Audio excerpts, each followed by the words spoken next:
ত্রয়োদশ জাতীয় সংসদ নির্বাচনে বাংলাদেশ জাতীয়তাবাদী দল বিএনপির আমি একজন প্রার্থী গাইবান্ধা ৫ শাখাটা ফুলছড়ি আসনে।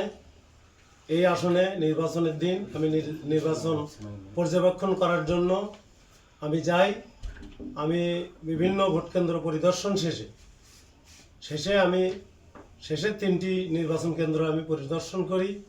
সেটি হচ্ছে জুমেরবাড়ি কলেজ সেন্টার এবং জুমেরবাড়ি হাই স্কুল, পরবর্তীতে পবনতার প্রাইমারি স্কুল। তার মধ্যে 2টি সেন্টারই আমি দেখি যে ওখানকার যে প্রিজাইডিং অফিসার আছে, সেই প্রিজাইডিং অফিসার তাদের যে রেজাল্ট শিট আছে, সেই রেজাল্ট শিটে আমাদের নির্বাচনী এজেন্টদের কাছ থেকে তারা অগ্রিম স্বাক্ষর নিয়ে রাখে। এই অগ্রিম স্বাক্ষর নেওয়ার পরে এটি ধরা পড়ে। প্রথমত সে এটার জন্য ক্ষমা প্রার্থনা করে, পরবর্তীতে আমি চিন্তা করি যে ঠিক আছে, ভুল হইতেই পারে, তো এই জন্য আমি আর তেমন কিছু বলি না। না বলার পর আমি পরবর্তীতে আবার পবনতার সেন্টারে আসি, পবনতার প্রাথমিক বিদ্যালয়। এই প্রাথমিক বিদ্যালয়ে এসে দেখি একই ঘটনা, সেখানেও ওই রেজাল্ট শিটে অগ্রিম স্বাক্ষর নিয়ে রাখা হয়েছে। এর পরবর্তীতে আমি এই 2টি জিনিস একদম রেকর্ড সহ, আমার কাছে প্রমাণপত্র সহ আমি এটা প্রশাসনকে আমি জানাই, প্রশাসনকে কাছে পাঠিয়ে দিই। এই হচ্ছে রেজাল্ট শিট এবং তার স্বাক্ষর এখানে আছে। এবং এছাড়াও অনেকগুলা ব্ল্যাঙ্ক মানে সিগনেচার নেই, পরবর্তীতে সিগনেচার ছাড়াও ওই দিনই রেজাল্ট শিট দিয়ে দেয়।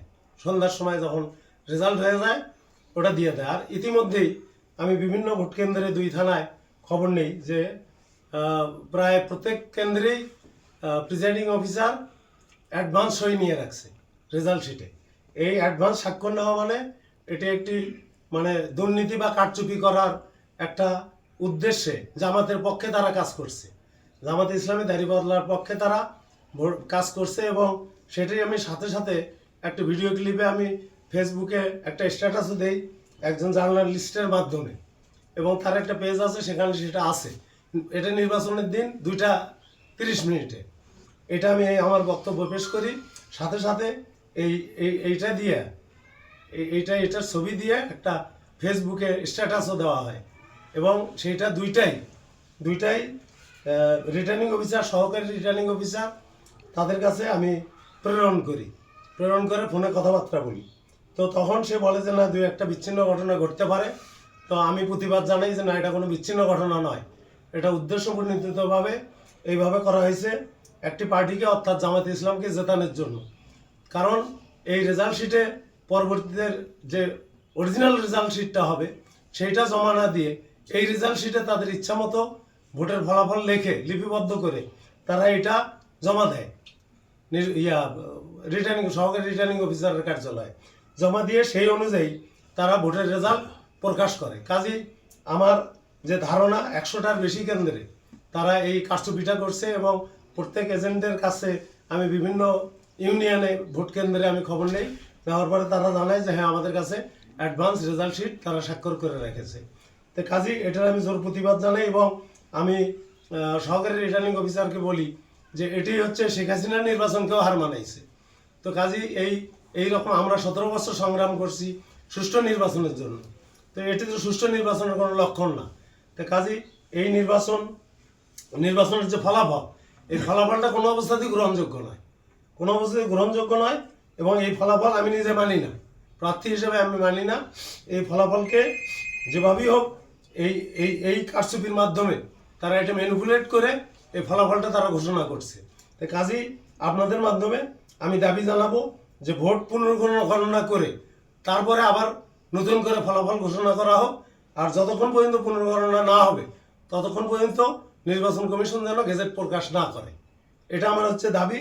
আমার এর সঙ্গে এই কারচুপি যারা করছে, এই কারচুপির সঙ্গে যারা জড়িত আছে, এটা প্রিজাইডিং অফিসার প্রশাসনের লোক, তারা আমাদের লোক না।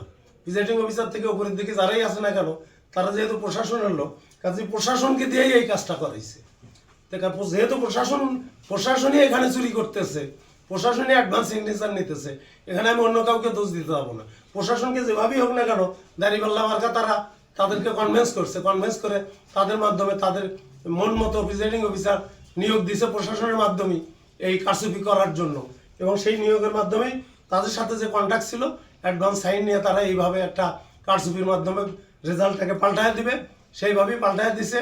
এবং কোনো অবস্থাতেই শাখাটা ফুলঝুরিতে দাঁড়িপাল্লা মার্কা এখানে যে তার কোনো সম্ভাবনাই নাই, অতীতের ইতিহাসও নেই, এত ভোট তাদের নাই, কোনো অবস্থাতেই নেই। কাজেই এই অবস্থার মধ্যে দিয়ে আমি জোর দাবি জানাচ্ছি এই নির্বাচনের যে ফলাফলটা, এই ফলাফলটা ব্যালটের সাথে রেজাল্ট শিটের মিল রেখে গণনা করা হোক।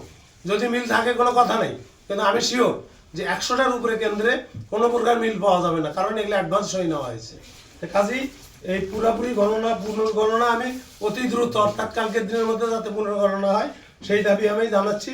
এবং পুনর্গণনার পরে তারপরেই যেন গেজেট প্রকাশ করা হয়, তার আগে যেন কোনো গেজেট প্রকাশ করা না হয়। আপনাদের সবাইকে ধন্যবাদ।